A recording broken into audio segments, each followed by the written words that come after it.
Au nom du Père et du Fils et du Saint-Esprit, ainsi soit-il. Aujourd'hui, je voudrais parler d'une classe de personnes qui s'appelle, je crois bien, quelque chose comme zététiciens. Il me semble que c'est quelque chose de ce genre. Enfin, pour moi, c'est un petit peu une découverte. Enfin bon, ça fait quand même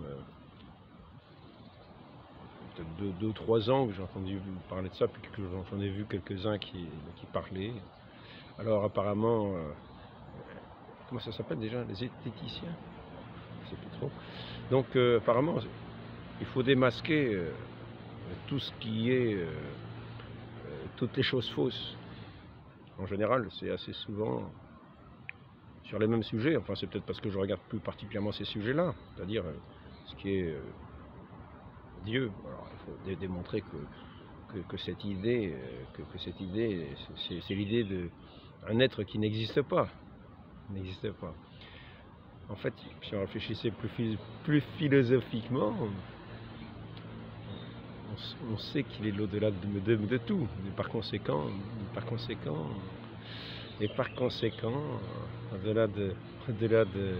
il est à la fois l'au-delà de tout, mais celui qui nous rejoint au plus profond de nous-mêmes, et dans notre pensée aussi, on vient nous éclairer. Donc, et voilà, les zététiciens, ils essaient de mettre à plat, ils disent, voilà, c'est leur prétention, mettre à plat tout ce qu'il faut. Voilà, on ne les voit pas souvent mettre à plat les supercheries politiciennes, ni les supercheries médicales, ni les choses comme ça. On remarque qu'ils sont assez souvent dans le sens du courant, assez souvent. Et qu'ils sont en fait des sortes de finisseurs, ils veulent être les finisseurs de restes, qui seraient des petites résistances encore, des petites résistances ici ou là, au grand courant par lequel doivent passer toutes les personnes bien bornées, bien droites, bien bornées, quoi. Tout le monde doit passer à travers tous ces courants médiatiques qui n'est apparemment jamais remis en cause par eux. Apparemment, tout ce qui sort de la bouche des médias, c'est la vérité, absolument. Donc ce qu'on va remettre en cause, je l'ai remarqué, ce sont des gens qui sont des grands spécialistes scientifiques. Par exemple, ce docteur Raoult du côté de Marseille. Alors il faudra le faire passer pour un charlatan. Et toutes sortes de personnes de ce genre, qui sont comme des obstacles à ce message médiatique général. Bon. Alors personnellement, je ne vais pas m'attarder sur ces sujets-là, mais plus particulièrement sur leur raison d'être, en fait, sur leur raison d'être, sur leurs prétentions, dans ce qui concerne le sujet plus proprement religieux, et qui touche aussi, quand on dit religieux, nécessairement, on atteint aussi à la création, c'est-à-dire à ce qui se constate, à ce qui se voit, aussi. Parce que la création est de Dieu. Par la création, il y a une certaine médiation de la création pour aller à Dieu. Par la beauté, par les connaissances, et d'ailleurs, l'Église enseigne que par la connaissance de la création, on peut arriver à une certaine connaissance de Dieu. Donc je continuerai simplement au sujet. Je voudrais aujourd'hui, ce jour du 13 mai, de cette première apparition de Notre-Dame Fatima, déjà peut-être aborder ce sujet, mais montrer aussi que d'autres personnes que ces zététiciens ont cette prétention à avoir une étude scrupuleuse, une étude vraiment détaillée, une étude vraiment fournie, et pour mieux dire qu'une étude, une enquête précise, fouillée et objective. D'autres personnes que ces zététiciens, sur ces événements qu'ils abordent quelquefois dans des vidéos, font des études qui sont, à n'en pas douter, bien plus poussées que les leurs. Bien plus poussées que les leurs. Car je voudrais dire que ils ont un bon nombre de vidéos pour aborder toutes sortes de sujets. Et leur enquête apparemment dure quelques jours avant d'aborder une enquête suivante. Nous allons voir que ces gens dont je parlais auparavant, ces autres personnes qui font des véritables enquêtes bien scrupuleuses, font des enquêtes qui durent quelquefois plusieurs années avant de se prononcer sur un fait. Donc, quand on doit réfléchir, ceux qui vont voir directement les témoins d'un événement, vont voir directement les témoins d'un événement qu'on étudie, qui vont voir directement, en gros, qui vont consulter les spécialistes les plus éminents de l'époque, qui vont faire une enquête très précise pendant un certain temps, en montrant, je vais montrer comment ces gens-là procèdent et qui sont ces gens-là. Je veux parler tout simplement au sujet de ceux qui enquêtent de cette manière, on pourrait presque dire sans faille. Ce sont des gens d'église. Parce que l'église ne tient pas à se prononcer sur des faits qui s'avéreraient plus tard faux, car ça montrerait sur elle un discrédit. Donc elle fait ses enquêtes le plus objectivement possible, en prenant les personnes souvent les plus qualifiées possibles. Ainsi, je pourrais montrer ce que j'ai montré dans une courte vidéo, en le commentant peut-être un petit peu, petit à petit, la commission d'enquête sur Lourdes. Lourdes qui est un sujet décisif sur lequel nous avons le plus de documents établis. Que ce soit des documents sur les apparitions elles-mêmes, avec la quantité de témoins, les témoignages les plus précis, sur la personne elle-même de Sainte Bernadette, qui a été connue par les autorités ecclésiastiques à l'époque, par tous ceux qui la côtoyaient. Que ce soit sur les quantités de miracles les plus diverses. Donc il y avait moyen d'enquêter sérieusement. Et d'autant plus que cette enquête, par exemple, au sujet de Sainte Bernadette, avait déjà été faite par le commissaire de police de Lourdes. Donc il est extrêmement simple de voir l'objectivité des enquêtes que l'Église mène et leur sérieux, qui semble a priori bien plus sérieux que des gens qui vont introduire leur sujet en regardant une vidéo, comme je l'ai vu une fois. Par exemple, il y avait un prêtre dominicain qui apparaît souvent sur Internet, il parlait de Notre-Dame de Fatima. Donc ce zététicien s'est attaqué à l'apparition de Notre-Dame de Fatima à partir de cette vidéo de ce prêtre dominicain. Mais nous voyons la différence de sérieux entre une enquête de plusieurs années que mène l'Église sur quelques événements de Lourdes. Parce que les événements de Lourdes, ils ont continué, les guérisons ont continué pendant des décennies, et peut-être continuent encore aujourd'hui. Peut-être aujourd'hui avons-nous encore des guérisons les plus stupéfiantes que nous pouvons voir à Lourdes. Et si on vient dire que ce sont des hallucinations, ce sont des hallucinations qui durent, parce que ceux qui sont guéris à Lourdes, miraculeusement, ne retombent jamais dans leur maladie. Ils meurent un jour, comme tout mortel. Donc je voudrais montrer un petit peu la façon dont procède l'Église pour mener ses enquêtes. Pour mener ses enquêtes très sérieuses. Je commencerai donc, c'est un livre qui s'appelle comment? Un livre de Georges Bertrain, agrégé à l'université, docteur ès lettres, professeur à l'Institut catholique de Paris, histoire critique des événements de Lourdes, apparitions et guérisons. C'est un vieux livre, hein, je crois qu'il date de 1913, il me semble. Je n'ai pas tout à fait la date ici, mais étant donné que les apparitions étaient de 1858, de 1858 à 1813, il y a eu du temps qui est passé.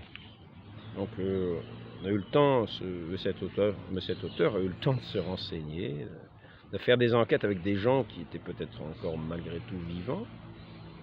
58, 1913, Il y a encore peut-être des survivants et des témoins et des gens qui ont été peut-être difficilement témoins de ces extases de Sainte Bernadette, mais de ces guérisons, même de bébés qui ont été guéris quand ils étaient bébés. Bon, ils ne pourront peut-être pas en parler directement eux-mêmes, mais ils pourront dire qu'ils étaient guéris quand ils étaient bébés. Parce que dans les bébés, on ne se souvient pas forcément des guérisons qu'on peut avoir. Donc, alors, la date, ici, c'est marqué Lourdes, le 11 février 1905, à la fête de l'apparition de la Sainte Vierge. Ah ben ici, bien cher Monsieur Bertrand, voilà, donc ce serait plutôt 1905, hein, le livre. Hein. Voilà, c'est encore plus proche un peu des apparitions. Alors ici, on va parler de la façon dont a opéré l'évêque du lieu, qui est quand même le responsable, qui est quand même l'évêque qui est chargé de surveiller. Épiscopat, c'est celui qui surveille ce qui se passe dans le diocèse, qui a la responsabilité de ce qui se passe, du point de vue ecclésial, dans l'Église. Ces apparitions, elles s'adressent directement à l'Église, puisque la Vierge Marie s'adresse, par l'intermédiaire de Sainte Bernadette, au curé du village, en disant faites construire une chapelle. Voilà. Donc, il s'agissait de Monseigneur Laurence, de la commission épiscopale, et Monseigneur Laurence et la commission épiscopale. Monsieur Péramal, donc le curé, avait beau prendre des airs peu encourageants avec Bernadette. Il faut savoir qu'il a toujours montré une très grande distance vis-à-vis de ces événements.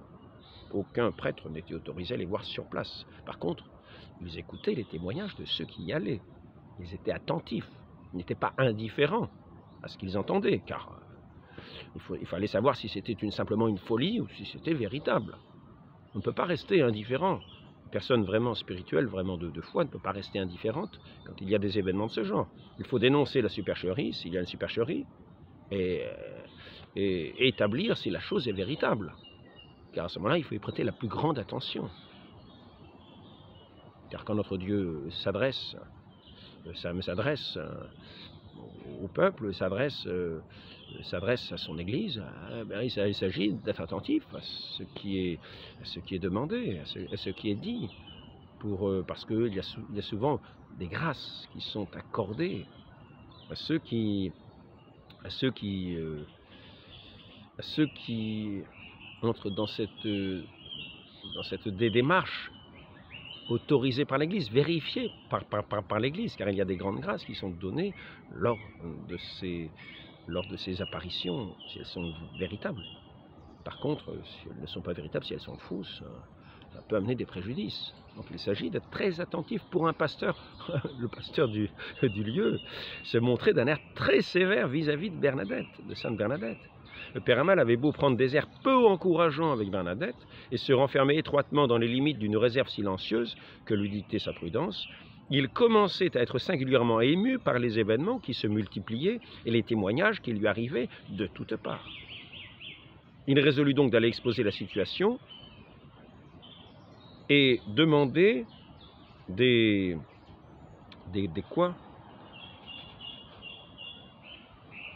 conseils. Il y a quelques lettres qui sont effacées, c'est un vieux livre.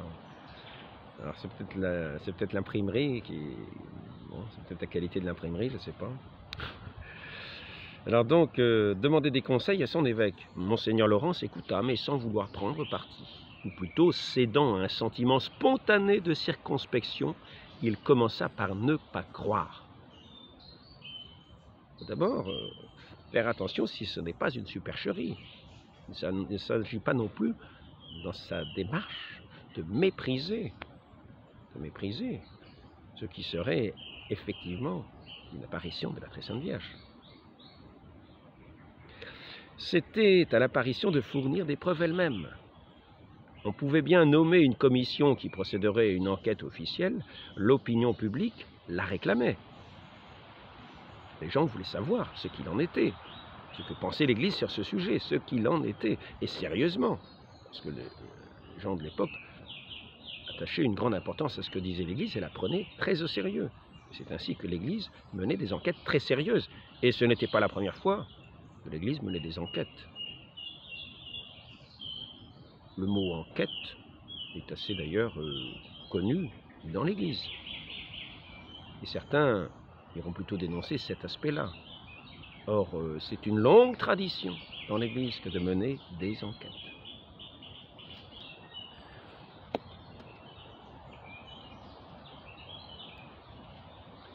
Mais l'évêque jugeait que l'émotion populaire était trop vive encore. Nous voyons là une prudence. Les gens qui font les zététiciens, n'ont-ils pas quelquefois des sentiments qui viennent déborder en entendant certaines choses, en voyant certaines choses? Leur émotion est-elle vraiment calmée quand ils commencent à vouloir étudier certains aspects? L'évêque jugeait que l'émotion populaire était trop vive encore pour que les enquêteurs fussent en état de poursuivre leur œuvre avec sérénité. Saint Vincent dit que la colère aveugle l'esprit, qu'il ne faut jamais prendre de décision dans le mouvement de colère, mais de la même manière, quand on s'empresse comme ça, quand on est émerveillé par des événements, c'est là qu'on peut être ébloui par le brillant et ne pas remarquer qu'il y a peut-être de la supercherie. Il faut faire très attention, comme un poisson qui se laisse appâter et qui finit sur une brochette parce qu'il a mordu l'hameçon. L'évêque jugeait que l'émotion populaire était trop vive encore pour que les enquêteurs fussent en état de poursuivre leur enquête, leur œuvre avec sérénité. Donc prudence, prudence, c'est une qualité de gens d'église qui normalement font qu'ils sont établis comme juges de beaucoup de questions parce qu'ils ont justement cette qualité de prudence. Ce que tout le monde n'a pas. Certains ont une vive intelligence, ils manquent de prudence. Donc quelquefois on reproche la prudence à l'église. Nous avons d'abord cru, devait-il écrire, c'est l'évêque qui écrit un peu plus tard, que l'heure n'était pas encore venue, n'était pas venue de nous occuper utilement de cette affaire, que pour asseoir le jugement qu'on attend de nous, il fallait procéder avec une sage lenteur. Se défier de l'entraînement des premiers jours, laisser calmer les esprits, donner du temps à la réflexion et demander des lumières à une observation attentive et éclairée. C'est un petit peu comme nous voyons une eau troublée par les remous. Pour voir bien clairement ce qui est au fond de cette eau, il faut attendre que les vagues se calment, que le soleil puisse laisser transpercer cette eau jusqu'au fond, afin qu'on puisse discerner tout ce qui est sur le sol, au fond de l'eau.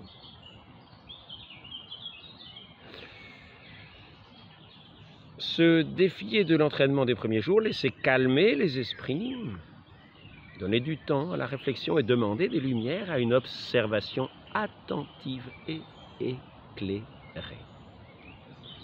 Selon une méthode familière de l'Église, qui peut s'en servir ayant des promesses d'éternité, Monseigneur Laurence prit donc le temps pour auxiliaire. Ce n'est pas une petite vidéo qui va étudier, il a dit ça, machin, bidule. Ce sont des gens qui agissent avec sérieux. Ils laissent déjà le temps aux événements de se faire, de passer, pour pouvoir les observer. Le temps est un grand maître, disaient les anciens, il finit par tout révéler. À Lourdes, il fit son œuvre ordinaire. La réalité des apparitions s'établissait de plus en plus. Des faits miraculeux lui apportaient une confirmation décisive. Du moins d'après l'opinion publique, appuyée par de sérieux témoins.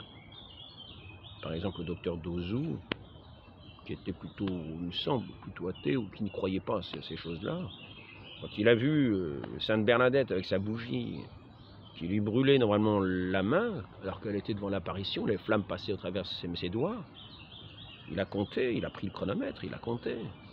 Il a compté. Il n'est pas resté comme ça, non, c'est parce qu'il était docteur, donc il a fait, il a observé de la manière qu'il observait. Il a observé où la flamme passait, il a observé, il a regardé le temps, et là, ensuite, est-ce qu'il a pris le pouls? Il me semble qu'il a pris le pouls aussi, je ne vais pas en revenir dessus, mais en tout cas, il a fait ses observations de point de vue médical. Et quand l'apparition a été terminée, il a pris lui-même la bougie et l'a mise sur la main de Sainte Bernadette qui a dit « vous me brûlez ». Alors il n'y avait aucune trace de la flamme sur la main de Sainte Bernadette. Elle était préservée de la flamme, comme certains, par le passé, ont été préservés du feu. Nous voyons Daniel dans la fosse, avec le brasier. Oui, nous avons des gens qui sont passés par le passé au travers du feu. Et nous voyons que cela trouve un début de vérification dans cette flamme de la bougie qui ne porte pas atteinte à Sainte Bernadette, ni même dans la douleur, ni dans le fait de brûler la chair, ce que normalement une flamme fait. Donc nous voyons ici des personnes, les réalités des apparitions s'établissaient de plus en plus. Des faits miraculeux lui apportaient une confirmation décisive, du moins d'après l'opinion publique, appuyée par de sérieux témoins, et qui ont fait bien leur travail, comme nous pouvons le voir. Il a fait sur le moment, dans ce moment surprenant, ces observations, alors qu'on aurait pu être, simplement étonné, rester dans un étonnement, sans pouvoir plus rien faire, être émerveillé, puis rester là. Non, lui, il a gardé son sang-froid, il a fait toutes les observations médicales qu'il a pu faire. Donc, on peut dire que c'est un sérieux témoin. Bref, le moment vint où il parut opportun d'étudier cette extraordinaire histoire, et à la fin de juillet 1858, Monseigneur Laurence nomma solennellement une commission d'enquête à qui il en confia la tâche. Il faut savoir qu'à l'époque, il y avait quand même un clergé beaucoup plus abondant qu'aujourd'hui. Il faut savoir que dans certaines paroisses, il y avait plusieurs prêtres, et que dans chaque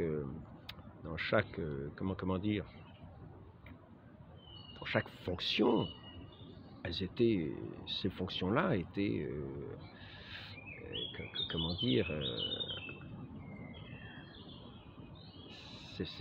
les différentes fonctions de l'Église étaient tenues par des gens qui ne faisaient pas défaut, qui étaient des gens brillants, qui étaient des gens qui ne manquaient ni en nombre, ni en intelligence. Aujourd'hui, nous sommes un petit peu comme dans un désert spirituel, mais à l'époque, ce n'était pas le cas. Bref, le moment vint où il parut opportun d'étudier cette extraordinaire histoire, et à la fin de juillet 1858, Monseigneur Laurence nomma solennellement une commission d'enquête à qui il confia la tâche. Cette commission comprenait 16 membres, c'est déjà pas mal. Elle commença à parcourir elle aussi, à recourir elle aussi à la collaboration du temps. Elle laissa passer plus de 3 mois avant d'instituer son enquête, et elle la conduisit ensuite avec une si tranquille sagesse que l'ordonnance épiscopale sortie de ses travaux ne fut publiée que 4 ans après la première apparition. En même temps, les enquêteurs mettaient un zèle extrême à découvrir la vérité, n'ayant aucun parti pris ni pour ni contre le caractère surnaturel des faits, n'étant obligés ni de le rejeter de prime abord, parce que la foi d'Église ne repose pas sur ça. L'Église, ça faisait déjà, on est en 1858, ça faisait déjà 1800 ans que l'Église demeurait sans qu'il y ait ces apparitions de Lourdes. L'Église ne reposait pas sur les apparitions de Lourdes. Donc que ce soit vrai ou faux, ça ne changeait rien. Il fallait simplement faire l'enquête avec sérieux, comme toute chose. Parce que l'Église est établie sur la vérité, non pas sur le mensonge. Donc il y a des enquêtes sérieuses, et faites avec la plus grande objectivité possible, et en faisant avec la plus grande célérité possible, avec la plus grande diligence, même si le temps fait partie de la diligence. Prendre le temps est une nécessité à l'intérieur de ces enquêtes. Ils ont agi avec sagesse, avec prudence. En même temps, les enquêteurs mettaient un zèle extrême, un zèle à découvrir la vérité, n'ayant aucun parti pris ni pour ni contre le caractère surnaturel des faits, n'étant obligés ni de le rejeter de prime abord comme des incrédules. Là, nous en arrivons à ces zététiciens. Eux, leur seul plaisir, c'est d'essayer de montrer une négation. Voilà. C'est leur grande joie. C'est pas de chercher la vérité, non. C'est pas de chercher la vérité, c'est de nier, visiblement. J'en veux pour preuve que souvent, quand ils veulent introduire un sujet, ils vont l'introduire d'une façon biaisée. Par exemple, tout à l'heure, j'étais en train de lire au sujet des apparitions de Fatima. Au sujet des apparitions de Fatima. Je vois l'introduction. Il est dit dans cette introduction, c'est avec Média, les compagnons de Mediapart, ou je ne sais pas quoi, quelque chose de ce genre, mais c'était un petit peu la même forme, une espèce d'enquête de ces gens qui sont là pour nier en se servant de certains éléments. Mais l'introduction de leur article était déjà faux. Ça amène déjà un esprit qui va orienter le lecteur vers une idée de supercherie. C'est-à-dire, il est dit, par exemple, que les foules étaient venues voir l'apparition de la Vierge Marie. C'est faux, c'est faux. C'était je crois bien, la 6e apparition, pas le 13 mai, hein, le 13 octobre 1917. Eh bien, c'était déjà la 6e apparition, et on savait bien, les gens savaient bien qu'il n'y avait que les 3 petits voyants qui voyaient la Vierge Marie. Donc ils n'étaient pas venus voir la Vierge Marie. Et il est dit, ils étaient venus voir l'apparition de la Vierge Marie. Non, non, non. En donnant l'impression qu'ils auraient dû voir la Vierge Marie, mais qu'ils n'ont vu, qu'on les a finalement induits à regarder le soleil, à avoir des reflets dans les yeux, où ils auraient été comme plus ou moins éblouis, ça leur aurait donné des lueurs rouges, des lueurs ceci. Bon. Je reste un peu plus loin. Donc ils disent, les fous sont venus voir l'apparition de la Vierge Marie, mais non, non, non. Non, non, ils avaient été prévenus qu'il y aurait le miracle. On ne savait pas ce que c'était ce miracle, mais qu'il y aurait ce jour-là un miracle. C'est pour ça qu'il y a eu les chiffres que j'ai. Le plus bas que j'ai vu, c'est 30 000 personnes. Et le plus haut, c'est 120 000 personnes. Le plus courant qui est dit, c'est 70 000 personnes. Pour la 6e apparition de la Vierge Marie, avouez que c'est quand même assez considérable. Donc on voit bien que cet esprit a biaisé, c'est-à-dire les foules sont venues voir l'apparition de la Vierge Marie. Ah, ils n'ont vu que le soleil, ils n'ont vu que cette espèce de disque, cet effet lumineux. Comme si finalement ils n'avaient pas vu la Vierge Marie, et puis que bon, ils se seraient détournés sur autre chose. Donc sur autre chose qui n'est pas très... ils n'ont pas vu la Vierge Marie, quoi. En gros, c'est ça que ça pourrait laisser sous-entendre. Eh oui, donc déjà rien que l'introduction paraît un peu biaisée. Ils ne sont pas venus voir l'apparition de la Vierge Marie, ils sont venus, il était promis le miracle du soleil, ils sont venus voir les voyants. Voilà, le jour de l'apparition. Et où il était promis qu'il y ait un miracle. Donc alors maintenant, c'est juste pour montrer, pour ça il y a un autre zététicien qui va nous dire qu'il n'y a pas eu qu'on n'a pas vu ce miracle du soleil à la ronde, à des kilomètres à la ronde. Mais si, justement, il y a des témoignages qui disent justement qu'on l'a vu des kilomètres à la ronde. Donc leur enquête n'est pas très sérieuse. Ils montrent un esprit biaisé dès le départ. Là, ce n'est pas le cas. Là, en même temps, les enquêteurs mettaient un zèle extrême à découvrir la vérité, n'ayant aucun parti pris ni pour ni contre le caractère surnaturel des faits, n'étant obligés ni de le rejeter de prime abord, comme les incrédules, ni de l'admettre systématiquement pour l'honneur de la religion, qui n'a pas besoin de tels miracles en particulier, et que pourrait même compromettre des preuves insuffisantes acceptées sans contrôle. Ils travaillèrent à éclairer leur jugement avec une impartialité qui ne redoutait aucun renseignement, pas plus qu'aucune conclusion. Ils étaient là pour enquêter, pour savoir ce qui se passait, pas pour dire oui, on veut qu'il y ait ça, on veut qu'il y ait ça. Non, non, non. Ils étaient venus pour voir, pour constater, pour voir ce qu'il en était, vraiment. Du reste, l'ordonnance épiscopale leur en faisait le devoir. La commission, disait-elle, ne doit rien négliger pour s'entourer de lumière et arriver à la vérité quelle qu'elle soit. Les enquêteurs interrogèrent donc Bernadette, qui répondit sous la foi du serment. Nous savons qu'elle avait déjà été interrogée par le commissaire Jacomet à différentes reprises, et qu'il était là à l'observer sans cesse dans toutes ses démarches. On peut imaginer que les enquêteurs de la commission épiscopale sont venus voir le commissaire Jacomet. Les enquêteurs interrogèrent donc Bernadette, qui répondit sous la foi du serment. Ils se rendirent à la grotte et cherchèrent où aurait bien pu venir le fameux reflet lumineux, auquel avait recouru la raison aux abois des 3 médecins du préfet Massy. Bernadette, qui était présente, dut reconstituer toutes les scènes des apparitions. On entendit aussi un grand nombre de témoignages, particulièrement au sujet de l'existence de la source, avant le jour où elle jaillit, sous la frêle main de la voyante. Tous s'accordèrent sur 2 points La source était invisible au moment où Bernadette la découvrit. Et Bernadette n'avait pu la découvrir que par une inspiration du ciel. Elle ne savait pas que cette source existait, c'était au moment de l'apparition. Elle commençait par se diriger vers le Gave, ne voyant que la direction que montrait la Vierge Marie ne conduisait à rien. Elle se dirigeait vers le Gave, la Vierge Marie l'a rappelé, lui a dit de se diriger vers tel endroit. Et c'est en allant précisément à cet endroit-là, indiqué par la Très Sainte Vierge, qu'est apparue cette source, ou qu'est née cette source. La source était invisible, donc si elle n'existait pas avant, elle était invisible.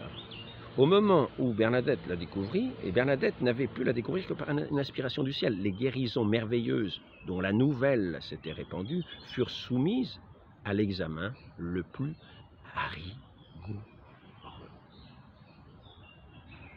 Il y a eu des quantités de guérisons de toutes sortes, dont ils ont été soumis à un examen le plus rigoureux. Les commissaires se transportèrent sur tous les points de la contrée, où on les signalait à leur attention en éveil.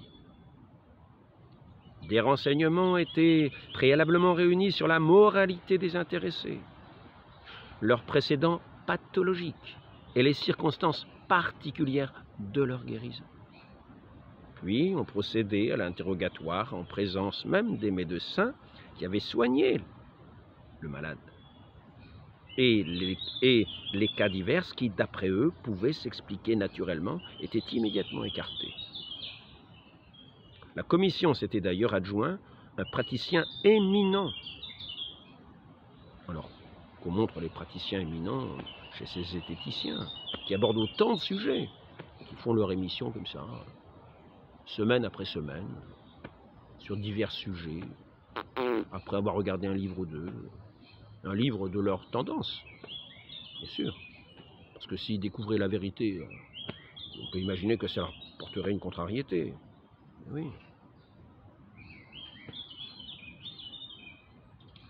La commission s'était d'ailleurs adjoint un praticien éminent, le docteur Vergès, inspecteur des eaux de Barège, professeur agrégé de la faculté de Montpellier.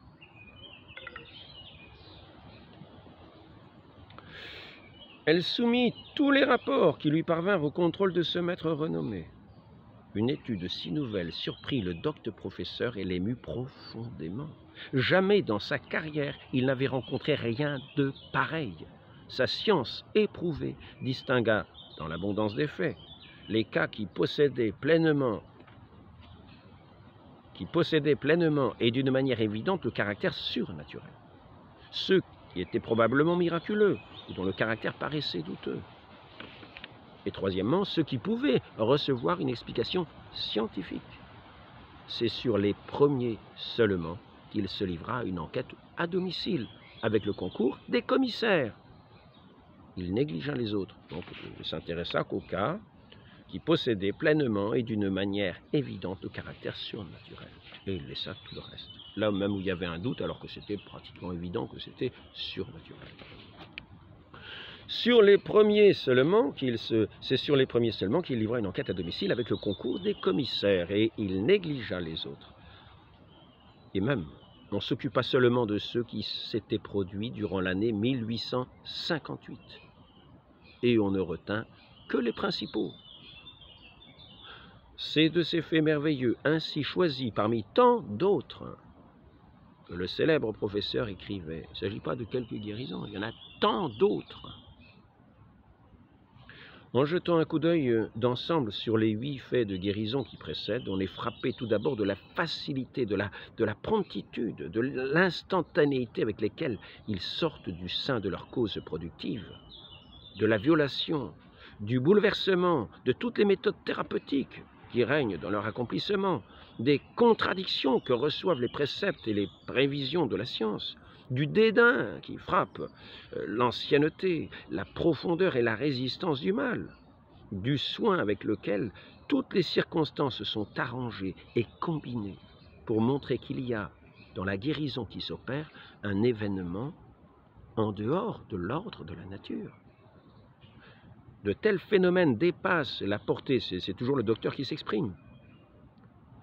De tels phénomènes dépassent la portée de l'esprit humain. Comment comprendrait-il en effet l'opposition qui existe entre l'unité du remède, c'est-à-dire l'eau, et l'opposition entre l'unité du remède et la diversité des maladies, la courte durée de l'application de l'agent curatif et la longueur des traitements au pouvoir de la science et de l'art, entre l'efficacité du premier et l'inutilité des seconds, entre la chronicité du mal et l'instantanéité de la guérison. Il y a là certainement une force contingente supérieure à celles qui ont été départies à la nature, étrangère à l'eau dont elle se sert pour la manifestation de sa puissance. C'est le docteur qui dit ceci. Donc ce professeur, docteur Vergès, inspecteur des eaux de barrage, professeur agrégé de la faculté de Montpellier. Si on me demande ce que j'ai vu à Lourdes, devait ajouter avant de mourir l'éminent professeur, je puis répondre par l'examen des faits les plus authentiques, placés au-dessus du pouvoir de la science et de l'art. J'ai vu, j'ai touché l'œuvre divine, le miracle. En lien, bien sûr, avec les apparitions de Lourdes et la source qui a surgi sous les doigts de Sainte Bernadette, à la demande de la très sainte Vierge Marie. Il n'y avait là aucun effet maladif, elle était dans un ravissement, une extase qui faisait l'émerveillement des foules qui venaient contempler ce chef-d'œuvre de cette création, comme cette création qui paraissait en Bernadette, au tel point que sa mère disait « Bernadette n'est plus Bernadette ». Elle était transfigurée, le visage radieux d'une beauté. Que certains disaient « Jamais aucun comédien n'arrive à un tel point d'expression, une telle beauté ». Elle qui avait un visage, quand vous regardez la photo, elle avait une certaine beauté, mais une beauté sévère, d'une certaine sévérité. Quelqu'un qui a bien les pieds sur terre, C'est dans ces conditions que la commission remit enfin à Monseigneur Laurence son rapport si longtemps attendu, si prudemment préparé, et le 18 janvier 1862 parut le mandement de Monseigneur l'évêque de Tarbes portant sur le jugement de l'apparition qui a eu lieu à la grotte de Lourdes. Voici le texte de ce jugement fort bien motivé. Nous jugeons que l'Immaculée Marie, Mère de Dieu, a réellement apparu à Bernadette Soubirous le 11 février 1858. Et jour suivant, au nombre de 18 fois, dans la grotte de Massabielle, près la ville de Lourdes, que cette apparition revêt tous les caractères de la vérité et que les fidèles sont fondés à la croire certaine. Rajoute l'évêque, nous soumettons humblement notre jugement au jugement du souverain pontife qui est chargé de gouverner l'Église universelle. Alors là, nous touchons à un autre point qui a son importance. L'importance du souverain pontife dans l'Église. Chargé de gouverner l'Église universelle. Donc l'autorité doctrinale des papes n'est point intervenue pour ratifier la décision de l'évêque de Tarbes. Elle n'avait pas au reste à intervenir car il s'agit ici d'un fait et non d'une doctrine se rattachant à la foi. Mais il n'a pas été publié s'il n'a pas été publié de définition obligeant sur ce sujet, les âmes chrétiennes, etc. L'année 1869, 7 ans après le mandement de Monseigneur Laurence, Pie IX se plaisait à proclamer la lumineuse évidence du fait. Donc c'est une confirmation, ce n'est pas bien sûr un caractère auquel nous devons croire infailliblement, comme les apparitions privées. Mais l'Église nous invite, nous demande, nous invite à y croire, avec la certitude avec cette certitude qui montre tous ces aspects de la vérité, tous ces caractères de la vérité. Que cette apparition revêt tous les caractères de la vérité que les fidèles sont fondés à la croire certaine. Non seulement l'apparition, mais ce qui s'ensuit. Ce qui s'ensuit, il peut y avoir des supercheries qui s'ensuivent. Alors peut-être des zététiciens vont s'attaquer à toutes les petites supercheries qui vont s'ensuivre et essayer de montrer que finalement l'Église dit n'importe quoi. Mais non, les supercheries, nous en trouvons partout. Si nous voulons nous attaquer à la supercherie, laissons les zététiciens faire. Et nous, tenons-nous simplement à ces faits réels de ces apparitions qui ont eu les plus sérieuses enquêtes avec les guérisons miraculeuses les plus extraordinaires. L'Église ne nomme miracle que 70 des guérisons, mais il y a des milliers de guérisons à Lourdes. Déjà à l'époque, il y en avait déjà des milliers, à l'époque où ce livre est écrit. Et des dizaines de milliers. Je crois bien des dizaines de milliers. Plusieurs milliers toujours. Bon, donc nous voici. C'est pour montrer ici le sérieux avec la quête, avec lequel l'Église enquête. L'Église n'a pas besoin de ses zététiciens. L'Église opère comme les zététiciens prétendent opérer, sauf qu'elle opère beaucoup mieux, avec plus de prudence, et qu'elle a le temps de le faire, et qu'elle le fait avec le temps et la prudence nécessaire, avec l'éclairage aussi d'intelligence vive, qui ne rejette pas a priori un fait ou l'autre, la fausseté ou la vérité. Contrairement à certains qui ont cet a priori et qui vont déjà biaiser dans la façon de parler. Oui, les gens sont venus pour voir l'apparition de la Vierge Marie. Non, ils ne sont pas venus voir l'apparition de la Vierge Marie. Ils ne sont pas venus en pensant qu'ils allaient voir la Vierge Marie. Non, ils sont venus, il y avait le miracle annoncé ce jour-là. Et c'est ce qui s'est passé. On ne savait pas ce qu'était le miracle, mais c'est ce jour-là qu'il a eu lieu. Et maintenant, pour en revenir à ce miracle de Fatima, parce que nous sommes le 13 mai, on va voir quelques témoignages. Ici, c'est le témoignage au Século, le quotidien libéral anticlérical portugais de Lisbonne, le plus diffusé et jouissant de la plus grande notoriété, dans son article du 15 octobre 1917, alors que les faits ont lieu le 13. Avelino de Almeida écrit: depuis la route où s'étaient massées les voitures et où plusieurs centaines de personnes étaient demeurées, c'est-à-dire autour des voitures, plusieurs centaines de personnes autour des voitures, est-il mis, faute d'avoir assez de courage pour s'avancer à travers le terrain boueux, parce qu'il pleuvait. On voit l'immense multitude se tourner, l'immense multitude, il ne s'agit pas de quelques centaines, comprennent bien. Donc, l'immense multitude, on voit l'immense multitude se tourner vers le soleil qui apparaît au zénith, dégagé des nuages. Le soleil rappelle un disque d'argent. Il est possible de le regarder sans aucune gêne. Sans aucune gêne. Il ne brûlait pas les yeux, ni ne les aveuglait. On dirait qu'il se produit une éclipse. Mais voici que s'élève une clameur immense, et ceux qui sont plus près de la foule l'entendent crier, parce que ceux qui sont près de la voiture sont éloignés de la foule, mais ils entendent quand même crier, ceux qui sont le plus près de la foule. Miracle, miracle, merveille, merveille. C'est un équivalent. Miracle veut dire merveille. Devant les yeux éblouis de ce peuple, dont l'attitude nous transporte au temps biblique, et qui stupéfait, la tête découverte, contemple l'azur du ciel, le soleil trembla, eut des mouvements insolites et brusques, en dehors de toutes les lois cosmiques. Le soleil dansa selon l'expression typique des paysans. C'est le journal qui rapporte cela. Le docteur Almeida Garrett laissa un témoignage détaillé.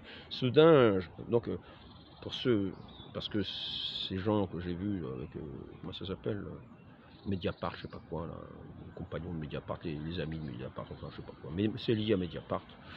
Ils disent oui, vous savez, quand on regarde le soleil, mais n'importe qui peut savoir que quand il regarde le soleil, quand il n'y a pas de nuages, quand il n'y a pas de brume, il est ébloui par le soleil, et c'est bien l'effet que ça fait dès qu'on détourne les yeux. On sait bien qu'on est ébloui par le soleil. Là, Marc, ici, vous voyez ce que dit le journaliste. Hein, voilà, il rappelle, il est possible de regarder sans aucune gêne. Il ne brûlait pas les yeux. Hein, on sait bien ce que c'est quand on regarde le soleil. On a l'impression d'avoir les yeux brûlés, on a au moins une gêne. Là, il n'y a aucune gêne. Ça rappelle un petit peu cette apparition de la croix du côté de Poitiers, une croix qui est apparue dans le ciel dans les années 1800, je ne sais plus combien, 1850, etc.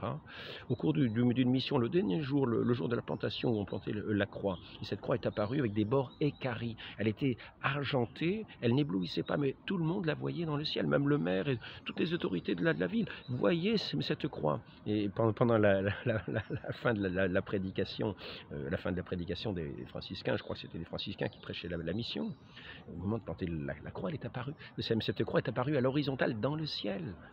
Et ensuite, après ça, elle est restée tout le temps que les gens restaient dehors. Après ça, il fallait rentrer à l'église. Et les gens sont rentrés à l'église et elle disparaissait petit à petit. On voyait, on voyait les bords équarris de la croix. Elle n'éblouissait pas, ça donne un petit peu la même expression. Et d'ailleurs, on parle aussi de bords équarris d'une certaine manière. Donc ici, soudain, j'entendis la clameur de centaines de voix. Là, c'est le docteur qui parle, le docteur Almeida Garrett.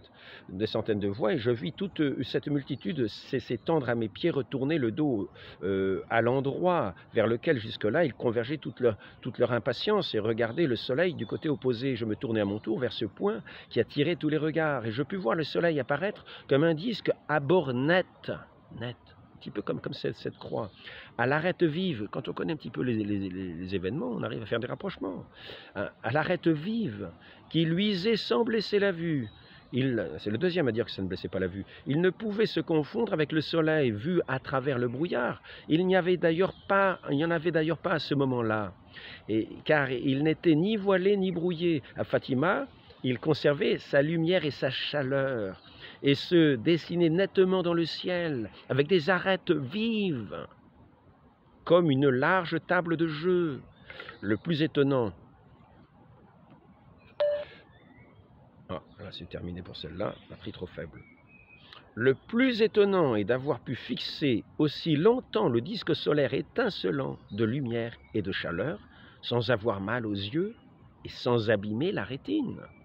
On entendit une clameur, le grand cri d'angoisse de la foule. En effet, le soleil, conservant son mouvement rapide de rotation, sembla pouvoir se détacher du firmament et, rougissant, avancer vers la terre, menaçant de nous détruire sous le poids énorme. Ce furent des secondes terrifiantes. Et là, d'autres témoignages, Maria de Capellina, le soleil tremblait tellement, il semblait une roue de feu. Maria do Carmo, le soleil tournait comme une roue de feu d'artifice en prenant toutes les couleurs de l'arc-en-ciel. Et tout prenait les mêmes couleurs, nos visages, nos vêtements, la terre elle-même. Alors, ces étudiants vont nous dire, oui, nous sommes allés en Amérique et nous avons, il y a eu organisé dans les mêmes conditions qu'à Fatima, les mêmes conditions. Mais quelles sont ces conditions ? Quelles sont ces conditions? C'est de se mettre auprès d'un arbre, c'est de se réunir à 10 personnes. Qu'est-ce que c'est ces conditions? C'est d'attendre qu'un orage soit passé, qu'une pluie diluvienne soit tombée, et que tout le monde sèche, et puis de regarder ensuite le soleil. Qu'est-ce que c'est que ces conditions? C'est ce que j'ai lu dans ce même article de Mediapart. Celui-là, je l'enlève. Donc, faisons très attention, hallucination collective. Mais cette hallucination se serait répandue à des kilomètres à la ronde par des gens qui ne savaient même pas qu'ils devaient le savoir, mais ils ne sont pas dérangés toujours. Donc ici, le soleil tremblait tellement, il semblait une roue de feu. Bon, ici, Maria da Carmo, le soleil tournait comme une roue de feu d'artifice en prenant toutes les couleurs de l'arc-en-ciel. Tout prenait les mêmes couleurs, on l'a vu. Au moment où nous nous y attendions le moins, nos vêtements furent tous secs. Alfredo da Silva Santos. Alors ils se sont dit sans doute, mais t'as vu, mais regarde le suicide, ah moi aussi. C'est pour ça qu'elle peut dire, les vêtements furent tous secs. Comprenez? Ne faisons pas de cette dame-là une menteuse. Vous, les zététiciens qui parlaient un siècle après. Le soleil tournait comme une roue de feu d'artifice en prenant toutes les... Bon, on a déjà vu. Au moment, tout sec, Alfredo da Silva Santos. Le soleil commença à danser et à un certain moment, il parut se détacher du firmament et se précipiter sur nous comme une roue de feu. Mario Golindo, ingénieur. De ces milliers de bouches, j'entendais des clameurs de joie et d'amour à la Sainte Vierge. Et alors j'ai cru, j'avais la certitude de n'avoir pas été victime d'une suggestion. J'avais vu le soleil comme jamais je ne le reverrai. Et justement, ce jour, si vous faites le soleil, vous n'allez pas vous mettre tout ça à regarder le soleil comme ça, parce que j'ai dit le soleil, sans avoir aucune difficulté à regarder, alors qu'il n'y a aucun nuage, aucune brume, et il est précisé dans un autre endroit, que la chaleur est restée la même, que le soleil éclairait comme à plein soleil. Et que la chaleur, c'était la chaleur du soleil. C'est-à-dire, quand il y a des nuages, les nuages sont partis, puisqu'il pleuvait, tout le monde était trempé. Les nuages sont brusquement partis. À ce moment-là, on a ressenti la chaleur du soleil. C'est ce que dit ce docteur, me semble-t-il. Ressentez la chaleur du soleil. Parce que quand les nuages arrivent, on sent bien que le soleil est masqué par les nuages et on perd de la chaleur du soleil. Mais quand le soleil est là, on le sent, la chaleur du soleil. Et donc là, on sentait la chaleur du soleil et on voyait le paysage éclairé par le soleil. Donc, soyons confiants dans ces enquêtes que mène l'Église. le mot enquête dans l'Église a une certaine importance. D'ailleurs, si on le rapproche avec le mot inquisition, le mot inquisition nous rapproche du mot enquête. En fait, les inquisitions étaient des enquêtes déjà très sérieuses, qui ne sont pas bien sûr vantées par les zététiciens dans leur réalité, parce que les zététiciens vont toujours rajouter tout ce que des légendes noires ont déjà ajouté, des légendes révolutionnaires qui ne se sont pas privées de faire des procès iniques, par exemple au roi de France Louis XVI, quand il fallait impérativement voter la mort sous peine d'être tué soi-même. Et on savait que le jour du procès de Louis XVI, par exemple, ce ne sont pas les zététiciens qui vont vous expliquer ça, mais qu'il y avait des gens avec des bâtons ferrés qui servaient de force comment ça s'appelle législatif, le corps législatif et le corps, celui qui met en application, là. Ils étaient là comme ce exécutif, le corps exécutif, pour menacer ceux qui ne voteraient pas à la mort du roi. Vous voyez? Alors, où sont les zététiciens pour parler de toutes ces choses-là? Où sont les zététiciens pour dénoncer toutes les abominations de la Révolution française? Où sont les zététiciens qui sont tant dans les lignes droites, de tout ce que disent les médias pour abasourdir les gens? J'aimerais bien les entendre quelquefois sur d'autres sujets, plutôt que de faire leurs petites enquêtes un petit peu biaisées, là où l'Église a déjà mené des enquêtes très sérieuses, avec les témoins de l'époque, devant les témoignages des docteurs qui guérissaient eux-mêmes, qui soignaient eux-mêmes les malades. Dans une enquête très sérieuse, très minutieusement menée, en prenant le temps, dans la prudence, un esprit de sagesse. Demandons cet esprit de sagesse à ces gens qui puissent sortir de leur haine, de tout ce qui est religieux, de tout ce qui est divin. Le Christ m'a haï, on vous haïra. On a dit du Christ qu'il était un possédé, en se servant de certains éléments. Il guérit les malades, c'est par le doigt de Satan qu'il guérit les malades. Et il a dit qu'il démolirait le temple. On cherche toujours à orienter les esprits dans un sens faux. Ce n'est pas la prudence que montre l'Église dans ses enquêtes. Elle montre aussi de la patience. Donc, je dirais, pour ceux qui cherchent la vérité, sachons aussi que d'autres sont passés devant nous. Que si l'Église a tranché une question sur un sujet, elle ne l'a pas fait à la légère. Donc, cela n'empêche pas de le documenter. Demandons cette même sagesse pour étudier que l'Église nous enseigne à le faire quand elle fait ses études et ses enquêtes, afin de se renseigner sur certains faits. Ayons cette même sagesse, non pas ces a priori. On veut absolument démontrer quelque chose avant même d'en avoir connaissance. Il faut d'abord voir le rayon du jour pour voir le soleil. Pour voir cette lumière du soleil. Celui qui n'a jamais vu le soleil n'en a pas idée. Mais encore faut-il accepter de regarder, d'entrer dans la lumière. Demandons cette grâce à ces pauvres gens qui sont souvent sur une route de traverse pour entraîner la multitude à leur suite, comme des aveugles, comme des gens qui refusent de voir, qui s'acharnent.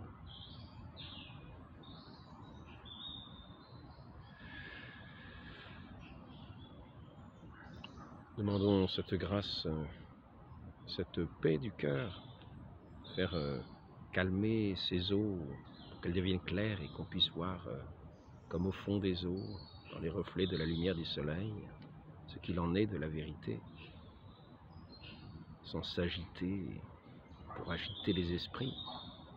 Demandons cette grâce de la Vierge Marie, qui est la pureté même, qui est la sagesse, cette mère de la sagesse même, qui a su accueillir cette lumière vient éclairer le monde. Ô Marie conçue sans péché, priez pour nous qui avons recours à vous. Notre-Dame de Fatima, priez pour nous. Au nom du Père et du Fils et du Saint-Esprit, ainsi soit-il.